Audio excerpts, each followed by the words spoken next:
Umbilical, it's gonna snap. I will come back for you.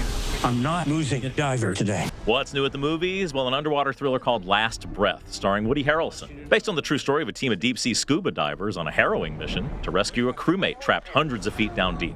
Reviews? Pretty good. Could be a tense little thriller. It's playing everywhere. Once you start killing, it sort of becomes your de facto solution for every problem. Oh, we also have lots of smaller titles in select theaters, like Riff Raff, a crime comedy with Ed Harris, Jennifer Coolidge, Pete Davidson, and Bill Murray. About an ex-gangster whose past comes back to haunt him. It's playing in the Killeen area. I can joke about the dead. These are my people. So is, also with Ed Harris, My Dead Friend Zoe, a dark comedy about a war vet literally haunted by her best friend who died in combat, with Natalie Morales, Morgan Freeman, and Star Trek's Sonequa Martin Green. I'm going to make the most of that next chapter. And the documentary Brothers After War, which checks in on some Iraq War vets, their lives post-war. Then to both the Killeen and Waco areas, some new animation, a new anime movie in the long-running Mobile Suit Gundam, Mecha franchise, G-Quack's The Beginning, and from Australia, a sloth story about a family of sloths on an adventure to open a food truck.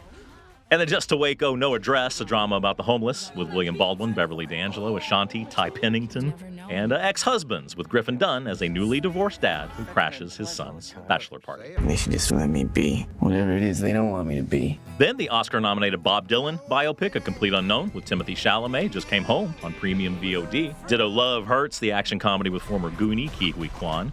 Presence, the haunted house movie from the ghost's point of view, and Popeye's Revenge, the now public domain Sailor Man is a gory killer. And also on demand, a tattoo artist romance, Marked Men Rule in Shaw. Uppercut, a new boxing movie with Ving Rhames, and The Golden Voice, with the great Nick Nolte as a homeless vet who befriends a young runaway street singer. My king, I will fight the giant. All right, now on to streaming, where Amazon premieres House of David, an epic series about the biblical King David.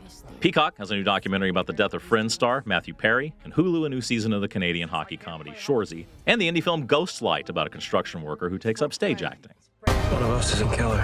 Who? Then MGM Plus Sunday brings us a new show, 9 Bodies in a Mexican Morgue. The Will and Grace's Eric McCormack about a group of plane crash survivors killed off one by one in the jungle. And also on MGM Plus now, Nickel Boys, the Oscar nominee about 2 boys in a brutal reform school, and September 5, about the TV sports crew covering the Munich Olympic massacre live. That one also on Paramount Plus now, who also just added Sonic the Hedgehog 3. Are you a serial killer? Meanwhile, Showtime's about to add Strange Darling, the acclaimed Date with a Killer thriller. Stars has 1992 with Tyrese Gibson and the late Ray Liotta at odds during the LA riots. Arise! Max adds that new animated Lord of the Rings prequel, War of the Rohirrim, and the civil rights doc Eyes on the Prize 3. And the newest Venom sequel, The Last Dance, just hit Netflix, who also have the miniseries Toxic Town, about British mothers crusading against toxic waste dumping,